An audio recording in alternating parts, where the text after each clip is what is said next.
Magpapanagbenga na sa linggo, kaya naman kung naghahanap ka ng sign para umakyat dito sa Baguio, eto na yung sign para umakyat ka.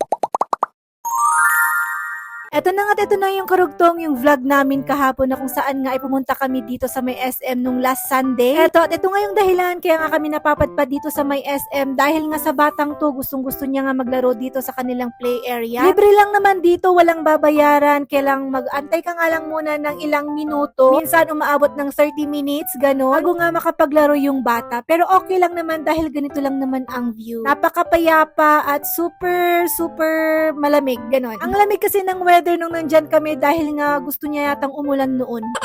Pero eto nga yung view kapag nandito ka nga sa may SM. O diba, feels na talaga na magpapanagbenga na nga dito sa may Baguio. At ito na nga yung in-order naming Mr. Sisig ay naapo na giman. Hindi ako palakain ng sisig, hindi nga ako palakain masyado ng karne. Mas bet ko nga ang mga gulay. Pero kapag ganito na bihira lang ayan, ay naapo nagimas sika. Ano ba naman kasi hindi talaga kami nagluluto ng ganitong mga sisig, mga karne-karne dito sa bahay. As in, mga fish lang, mga gulay-gulay, ganun. At nakakatikim nga lang kami ng mga ganitong karne-karne kapag nga lumalabas kami. In short, hindi talaga kami nagluluto dito sa bahay ng mga ganitong luto. Kaya naman kapag lumalabas kami, ayan, doon na lang kami bumabawi at sumusulit sa mga pagkain ganito. Yung tipong once in a blue moon lang ganun matikman. Kaya naman wala rin talagang masabi dito kundi nga ay naapo nagimas sika. Ito na syempre hindi lang naman lamon-lamon ang ginagawa nga rin namin dito sa labas. Syempre nag-work din kami kaya naman ayan, aura-aura para may pangbenta.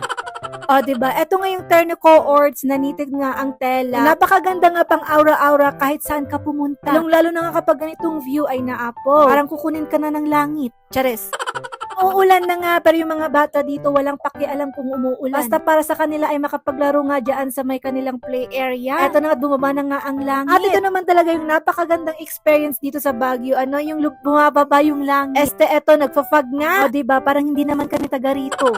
Yung tipong taga rito naman kami sa Baguio, pero syempre na-amaze pa rin kami kapag na bumababa yung langit, yung fog, ganun. Kaya naman, ayan, at hindi ko na nga pinalampas pa. Syempre, nag-aura pa rin ako ng aura. Gastray! Pa nga natapos yung playtime ni Arky Dandan, pero bumaba na nga kami dahil nga nauulan na talaga. At syempre, hindi na naman pinalampas ng batang ito na pumunta nga dito sa My Toy Kingdom. Naaliw nga siya dito sa mga Lego. So for now, ay gustong-gusto nga niyang maglaro ng mga Lego. At as in, tumatagal talaga siya dyan. Maski dito sa bahay, na-enjoy niya ngayon ang paglalaro ng Lego.